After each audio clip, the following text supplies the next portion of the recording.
سلام به همگی. به خصوص شما که الان این ویدیو رو تماشا میکنی. میدونم شاید روزهای سختی رو میگذرونی، اما قراره با هم این مسیر رو تغییر بدیم. من اینجا هستم تا بهت ثابت کنم تنهایی پایان راه نیست، بلکه میتونه شروع داستان زیبا باشه. بیاین اول با هم یه تست ساده انجام بدیم. وقتی تنها هستی بیشتر وقتت رو چطور میگذرونی؟ آیا احساس میکنی کسی رو نداری که واقعاً باهاش صحبت کنی؟ آیا توی جمع هم احساس تنهایی میکنی؟ اگه جوابت به هر کدوم از این سوالا آره بود، نگران نباش. منم روزایی رو تجربه کردم که حس می‌کردم هیچ کس منو درک نمی‌کنه. 12 راهکار عملی و تست شده. یک یادداشت روزانه رو شروع کن. یه دفترچه بردار و هر شب 3 تا چیز که بابتشون شکرگزار رو بنویس، حتی اگه کوچیک باشن. این کار رو من خودم 6 ماه انجام میدم و معجزه‌اش رو دیدم. 2 کمک به دیگران رو امتحان کن. میدونی چیه؟ وقتی به یه غریبه کمک می‌کنی یه دوست جدید پیدا می‌کنی. توی محلت یه کار خیر کوچولو انجام بده.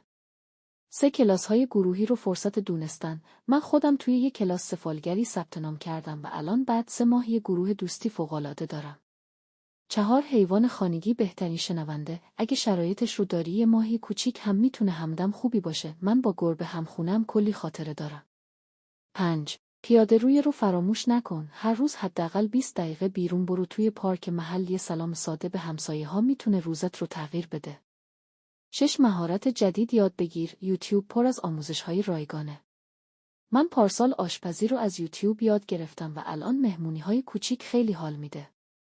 7 با خودت مهربون باش. هر شب قبل خواب جلوی آینه به خودت بگو اسم خودت: من امروز رو خوب گذروندم و فردا رو بهتر میسازم.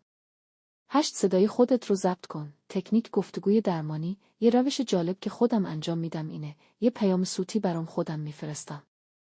مثلا میگم سلام به خودم. امروز چطوری؟ چی باعث ناراحتیت شد؟ باور کن وقتی بعداً گوش میدی خیلی بهت کمک میکنه. 9 کتاب‌های صوتی گوش بده. توی مترو، هنگام پیاده روی یا قبل خواب کتاب‌های انگیزشی گوش بدین. من شخصاً وقتی احساس تنهایی میکنم کتاب‌های میکل آنژ یا هلن کلر رو گوش میدم، انگار یه دوست دانا کنارمه.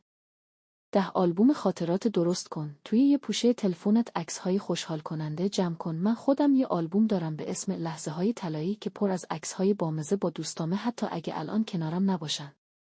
11 باغبانی رو امتحان کن. حتی اگه توی آپارتمان زندگی می‌کنی. یه گلدون کوچیک تهیه کن. من با یه کاکتوس شروع کردم و الان 15 تا گل دارم. رشد دادن گیاهان حس تنهایی رو خیلی کم می‌کنه.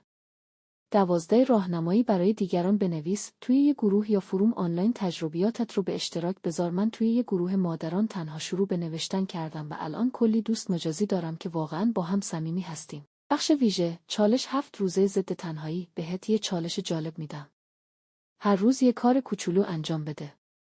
روز 1 به یه غریبه لبخند بزن. روز 2 یه کامنت مثبت زیر یه ویدیو بذار. روز 3 یه دستور غذایی جدید امتحان کن. روز 4 با یه همسایه احوال پرسی کن. روز 5 توی پارک محل نیمکت بشین. روز 6 یه داستان کوتاه بنویس. روز 7 به خودت یه هدیه کوچیک بده. بعد از 7 روز حتما توی کامنتا بنویس چه تغییری حس کردی.